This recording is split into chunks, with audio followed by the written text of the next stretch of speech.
Good evening, guys. Welcome back to another video. 5 things that we learned from Manchester City's very disappointing 2-1 defeat at the hands of Newcastle United. One that I've slept quite easily on, if I'm being honest with you. I'd say I'd slept easy. I've not slept at all. Family life. But generally, the result hasn't knocked me too much. I think this video is a reasonably negative one, unfortunately. I think it's just the nature of this. I think you take a lot from a defeat. There were positives to be had, but I think this is a learning experience. And I actually do think there's value in games like this. In the way that we got better after the Villa game, I feel like we'll get better after this. I think you do have to have these games to fix the weaknesses. And I think some weaknesses in Manchester City are still very obviously there.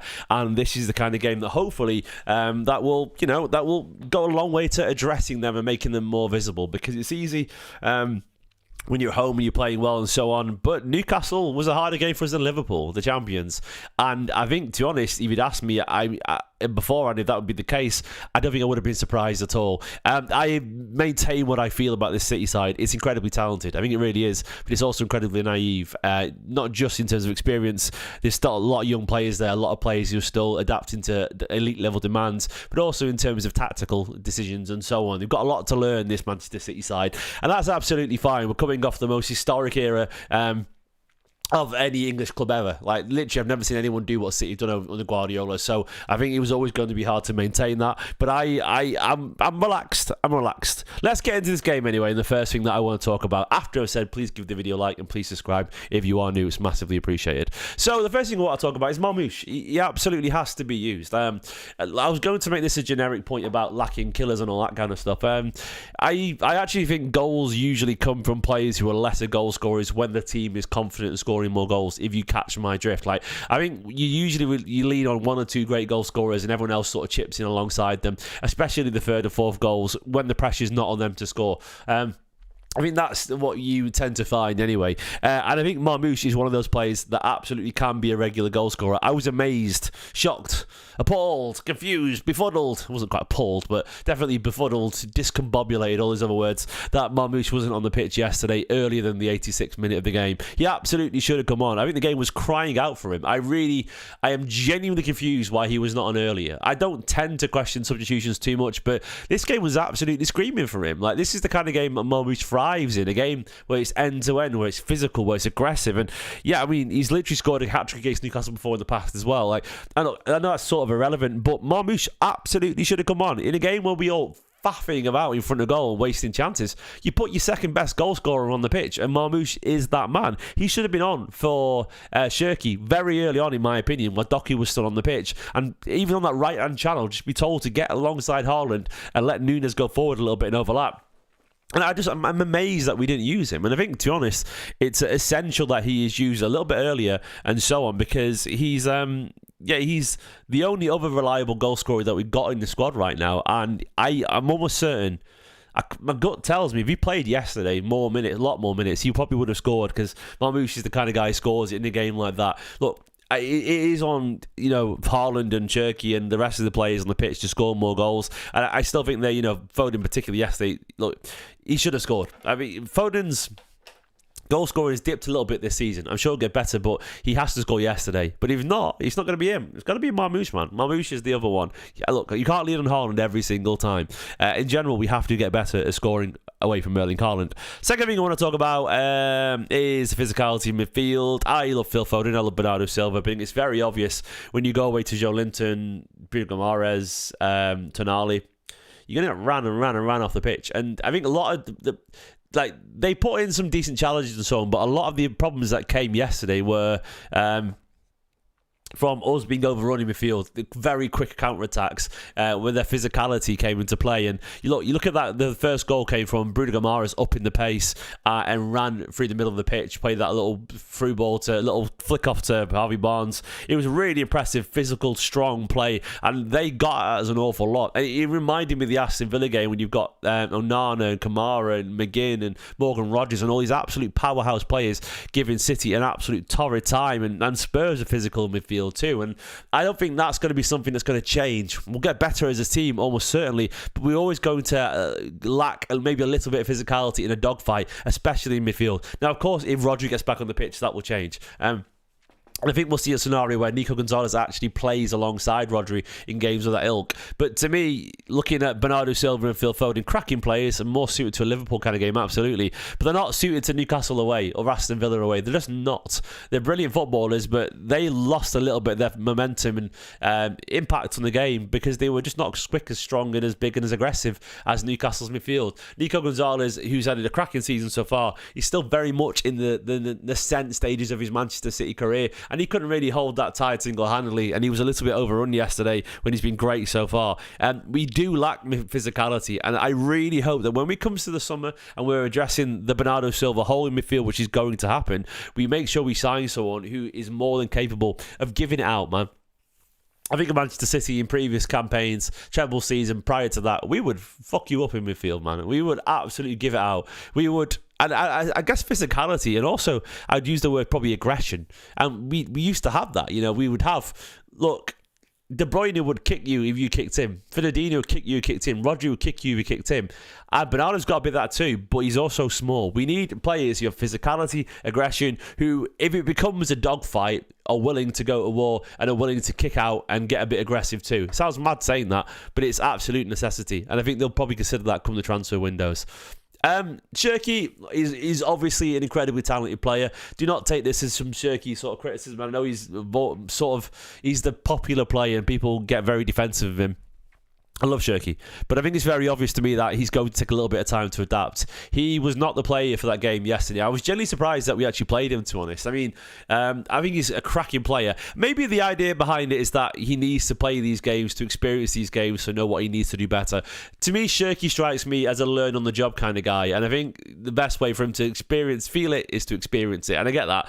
But I think it's very obvious that he was a little bit lost in the maelstrom of St James's Park yesterday, and a couple of times he tried those little flicks that gave away and led to counters, and it's going to cost us right now. He needs to take a while to adapt. He's a brilliant player, and he's barely got any time on the pitch, but he's going to take a bit longer to adapt than we realise sometimes. I've got so much patience for him, and yeah, as you said, Matt Hatter, he's only played a handful of games, absolutely. But I think it's very obvious that there are some rough edges there that will take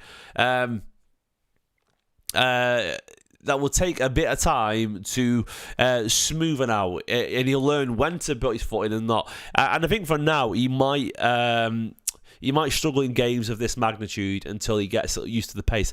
That's absolutely fine. The Premier League is the most absurdly aggressive physical league in the world. Nothing comes close to it in terms of the running and the physical demands and the tactical organisation. And St James's Park away is one of the hardest games of the season for a team like Man City, because they know we're going to have the ball. And everyone always thinks, why do Newcastle seem to just run harder against us? It's because they know they have to. Like, City come to town as the big dogs, and they are so set on disrupting us, the way that we play, that they go at us. And maybe that's why you need your warriors there, your dirty dogs, basically. And I think Cherki right now is not quite up to speed on that. The next topic is one that I think needs a delicate touch. I think we have a Savinho situation. I am really, really loath to add to what I feel could be a bit of a pylon on Savinho. I absolutely agree that Savinho, since the summer, has really played poorly. I think the man looks bereft of confidence. I think his performances have been subpar, unfortunately, and I feel that the summer situation was a bit of a shit show that I have worries that he might not come back from. I'll get back to that in a minute. But I do recognise that the situation with Savinho brewing, where there's a lot of frustration going around, and this would be my sort of, before we get onto his merits as a player and his quality, this would be my plea, I guess, as a fan, to other City fans, to other people, to remind themselves that, before we get too scapegoaty, because I saw a lot of people just taking all the frustration out on Savinho after the game, when Savinho was not the problem yesterday. He had a poor cameo, but the problems were way more pertinent, across the board than they were with Savinho. I guess I just implore people to remember that as soon as you start scapegoating one player, it doesn't tend to affect just one player. It affects a lot more. It will sort of ruminate around the squad, and I I just don't want it to get toxic because I don't think it benefits City at all. And I also wanted people to remember that ultimately it was Manchester City's decision not to sell him. So before we get the frustration out of Savinho, it was on City. It was on Soriano, allegedly, maybe Guardiola. I don't know. So if he had his way, he would have moved on, and that would have been absolutely fine. The second part of it is I agree he's not playing good enough. My concern is that I am not sure he has the strength of personality, and hopefully I'm wrong on this. If he does, he's going to be some player if he can turn this around. But my worry is that I think some players can go through protracted transfer saga, and they can crack on and move on anyway. Look at the years that Bernardo Silva was linked with a move away, and we all know that Bernardo Silva wanted to move closer to home and fancied something new. But at the same time, even when none of that came to fruition, Bernardo Silva would still turn it around and still be absolutely excellent. I went on for many years because Bernardo Silva is an elite level professional and incredibly mature. I don't think Savinho is there. I don't think he has the maturity or the age, the experience, maybe even the mentality to drag himself back from the brink of that disruption. And I do worry that we've sort of played ourselves into a corner here with the wrong player. There's a little bit of the Cancelos to Savinho when his things aren't going as well. That short corner and then the frustration with Reinders was abysmal, and then the jogging back afterwards, it was poor. I don't think he's necessarily a bad egg, but I definitely think he's a little bit emotional and a bit immature, and I worry that it's going to lead into the toxicity and it's going to play into a situation where and by somewhat immature, I mean literally he's just a kid still in the grand term of things. It's very normal. I think he's obviously, look, if he was a bad egg, City would have sold him. That's as simple as that. City let players go that they don't distrust. There's obviously an element of needing to grow up a little bit, which is totally normal for any young player. But I think this is a situation where I'm worried about how it's going to develop. He played well against Dortmund. He absolutely did. I think he's definitely more comfortable on the right now. He looks a lot but lost on the left. He definitely doesn't dribble as well on the left. He doesn't beat people. And I think he's just sort of tasked with beating his man and throwing a cross in. One good cross for what it's worth. But largely, he looks a lot more comfortable cutting in. And I think I'm just wary of how the Savinho situation is going to unfold. I don't ever want to do pylons. I think they don't benefit anyone. And I think a lot of people use their frustration online and a player, just in life, and to take out on a player. I just don't know how he benefits City. You can not rate him if you don't want to. Fine. You can think City got it wrong to reject a bid. Fine. But I would implore people to remember that the abuse achieves nothing, All it does is isolate a player, which isolates a team. And I hope he can find his confidence, because he's going to be here now until the summer. He is. And I want the situation to be fixed. I think he's a very talented footballer that's lost an awful lot of confidence, and he's been knocked off the path that he could reach. And his confidence right now looks bereft. It does. It looks low. And I'm a bit worried about that, unfortunately. Fingers crossed he can fix itself in time. And I think finally, I want to talk about the squad depth. I think it sort of struck me yesterday that, and as much as I think some of these players are really talented, I think the substitutions yesterday made us a little bit weaker.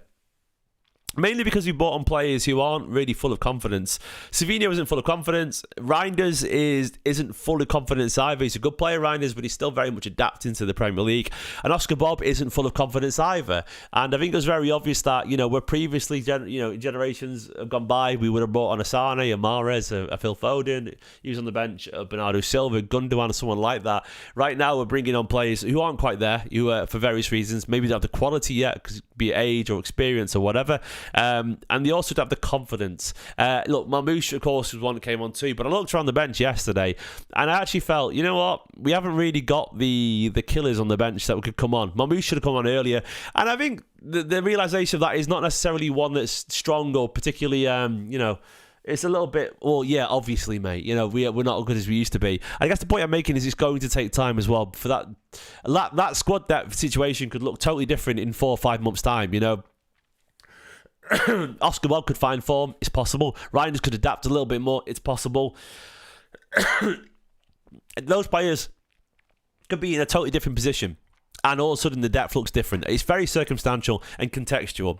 But right now, the reason I put there yet is for a reason, because I think we are very much relying on the first 11, and then we need people like Roger to be back in the team. We need Marmoush to start finding his confidence and rhythm, and I'm a firm believer that a confident City side, when more players are playing and involved, it starts to rub off on those around them, because just happy players encourage other players to be happy. So that's where I'm at, really. I think the confidence isn't fully there in the squad, and we're going to have situations like when plan A isn't working, that plan B isn't really going to fix it. And I think that felt obvious and evident yesterday watching City thrash around for a solution.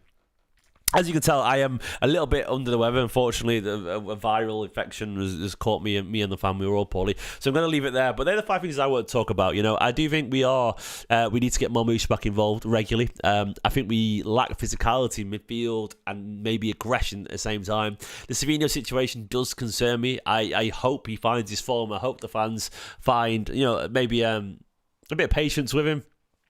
And yeah, that's where we're at. Guys, give this video a like, subscribe if you're new. I'll be back tomorrow, of course, with a preview for ahead of the game, which is the much needed midweek Champions League game. For now, though, thanks for watching this video. Like the video. Bye-bye.